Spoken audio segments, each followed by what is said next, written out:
So মোটামুটি নম্বরঘাটে আসার পর কারো যদি খিদে লেগে থাকে বা ক্ষুধা পায় সমস্যা নেই, একটু করে চলে আসবে, তাহলে এরকম দোকান দেখতে পারবে, কত খাবারের দোকান, সেখান থেকে খাবার কিনে খেতে পারবে। তো মোটামুটি দাম দর মানে অ্যাডজাস্ট করার পর খাওয়া দাওয়া করবে, তাহলে ভালো, কেননা সব কিছু তোমাদের আন্ডারে থাকবে।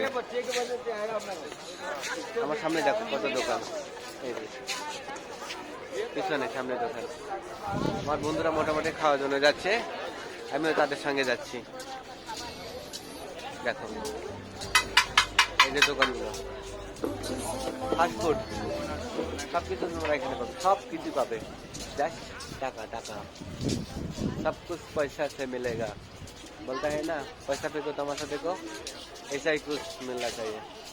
देखो नमस्ते इंडिया से नमक हाट में सब कुछ मिलेगा। 5টা বার্গার আমরা অর্ডার করছি, 5টা রেডি হচ্ছে, মোটামুটি এখানে রেডি হলে আমরা একদম ঘরোয়া পরিবেশে ওখানে বসে থেকে খাবো।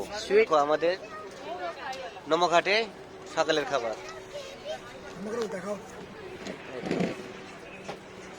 আমি আছি, অলোক আছে, গৌতম আছে, দীপঙ্কর আছে, এই যে আমাদের মাস্টার দীপঙ্কর।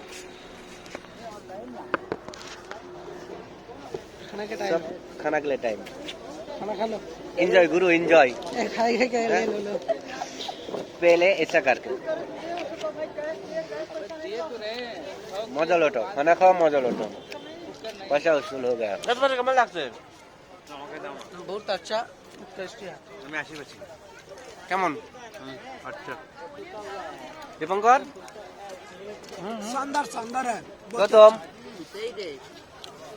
হারওয়াটি একটা পরিবেশ, পিছনে নমঘাট, সেই লোকেশনে ফাস্টফুড খাবার, জাস্ট অসাম একটা ভিউ। আর এ পাশে দেখো ব্রিজ, রেল ব্রিজ প্লাস যানবাহন চলাচল ব্রিজ, সাইডে গঙ্গা, অসাম।